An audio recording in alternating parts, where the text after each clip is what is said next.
Welcome to the NICER 201 COSIT online course on causal inference from observational studies. In this introductory session, we will describe the basis and history of ideas behind causal inference. Any parent will attest to the delight of the children making causal hypotheses and testing them through repetitive experiments.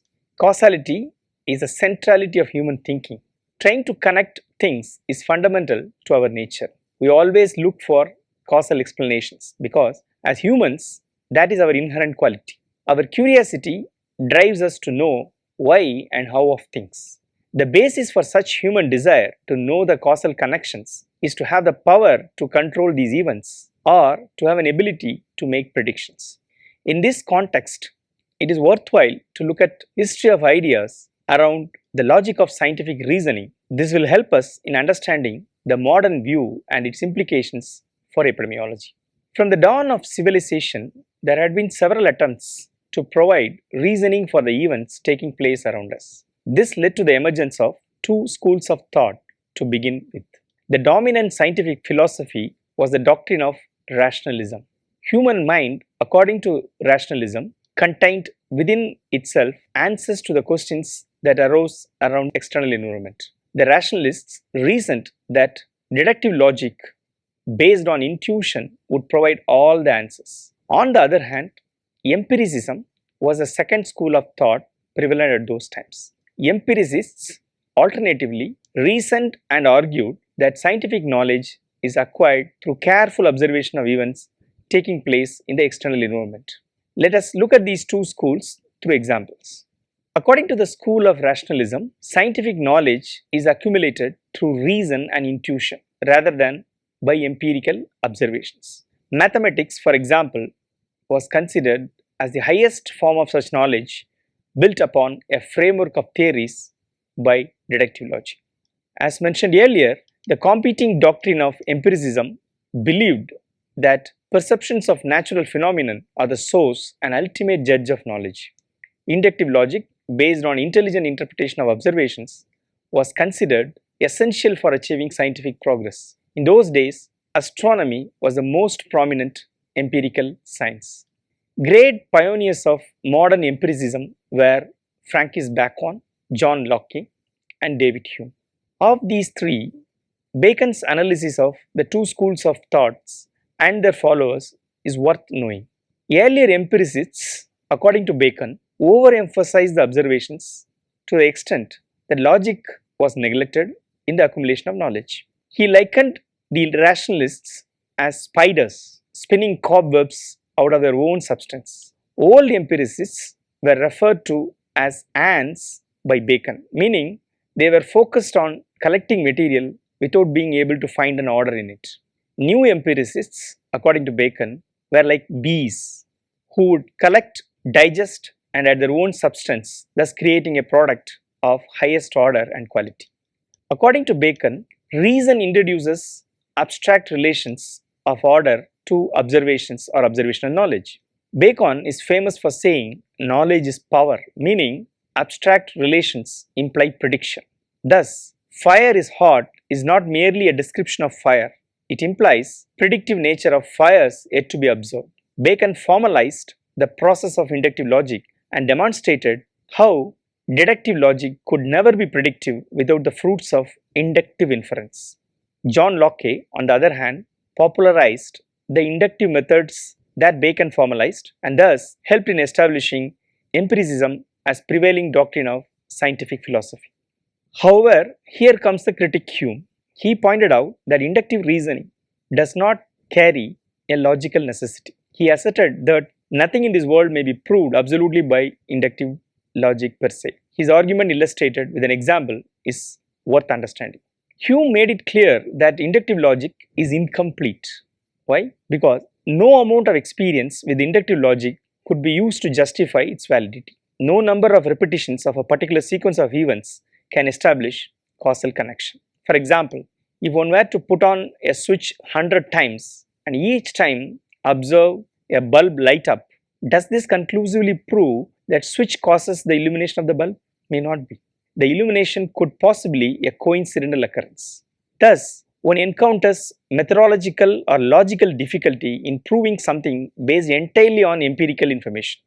Hume made it clear that inductive logic per se cannot establish fundamental connection between cause and effect. The incompleteness in inductive logic is known as Hume's problem. Various philosophers tried to find solution to Hume's problem. Some proposed empirical verification of the proposition according to logical principles. However, this was found inadequate as no amount of empirical evidence can verify conclusively. A few philosophers proposed a graduated system of verifiability based on logic of probabilities. Basically, such propositions can be verified or evaluated on a probability scale. That's what they meant. The description of Heisenberg of the uncertainty principle and acceptance of quantum mechanics by physicists are examples of such probabilistic confirmation. However, the notion of verifiability through such probabilistic logic did not take root. The philosophers, under the influence of then contemporary physicists, abandoned the search for causality.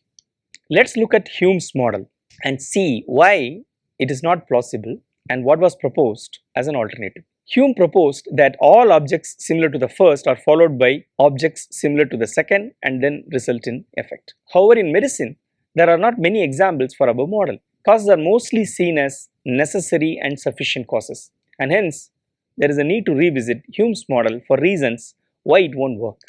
All of us will agree that several causes are needed to activate an effect. Even in a deterministic model of one causal pathway, several causes will have to act in concert to activate an effect. In the example of a flick of a switch makes the light go on, there could be a number of unseen causes that operate to produce the illumination. We do not appreciate the unseen causes very often. These unseen causes could range from supply of fuel, mechanisms at the power plant to produce power, transportation of electricity, fully fitted and functional wire, and that of the working bulb, etc. etc. All of these act in concert, and when the switch is pressed, the lights are on. Therefore, cause of any effect must consist of a constellation of components that act in concert. We now go back to see how the search for causality was revived and what do we currently follow in the process of causal inference. Karl Popper proposed a persuasive solution to Hume's problem. He accepted Hume's point that inductive logic is incomplete. No amount of experience with inductive logic could be used to justify its validity. Popper asserted that one is better equipped to disprove something. Knowledge could be accumulated by falsification, negation, or refutation. According to this view, hypotheses about empirical world are never proved by inductive logic, but can be disproved or falsified. For instance, we can form a hypothesis by intuition and conjecture. We can then use deductive logic to infer predictions from the hypothesis and then compare the observations to that of the deduced predictions.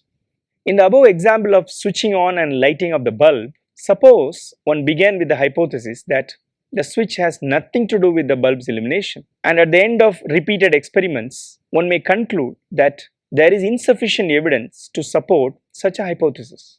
Hence, one may consider the alternative hypothesis to be more reasonable, that the switch lights up the bulb. It is worth remembering that empirical content of hypothesis is measured by how falsifiable the hypothesis, for example, the God is one, has no empirical content and therefore cannot be falsified by n number of observations. Lack of empirical content, however, cannot be equated with a lack of validity. Any statement without empirical content, such as the God is one, is something out of empirical science. There were certain counterpoints to that of Popper's above viewpoints. Brown objected to Popper's viewpoints. The first of the fundamental objection is based on the premise that refutation is not a certain process, since it depends on observations that can be erroneous. Second objection was that deduction may be able to provide predictions from hypotheses. However, we do not have any logical structure to compare predictions with that of the observations. Finally, infrastructure of scientific laws in which new hypotheses are embedded is itself falsifiable. Hence, the process of refutation amounts to only a choice between rejecting a hypothesis or rejecting the infrastructure from which the predictions emerge. The last point of objection that we just now mentioned became essential view of the post-Popperian philosophers. Hence, the prevailing viewpoint is that of acceptance or rejection of scientific hypothesis is based on consensual approach among scientists or scientific community. The prevailing scientific viewpoint is referred to as normal science. Such normal science may rarely undergo major shifts. If it happens, we may witness scientific revolutions. Now let's go to the medical science. In the context of medical science, it is important to look at deterministic model proposed by Henry Koch for causal inference in epidemiology. According to Henry Koch's postulates, agent has to be present in every case of the disease, which means agent is necessary for the disease to occur. Secondly, the agent should not be present in any other disease conditions as a fortuitous or non-pathogenic entity. This means agent is sufficient to cause the disease. Thirdly, the agent must be isolated from the body of the diseased individual and should induce disease anew in a susceptible individual. However, as you know, such restrictions are not acceptable or applicable in the light of what we know of diseases and their causes. Let's now look at limitations of this deterministic model. Limitation number 1 is multi-causality. A given disease can be caused by more than one cause.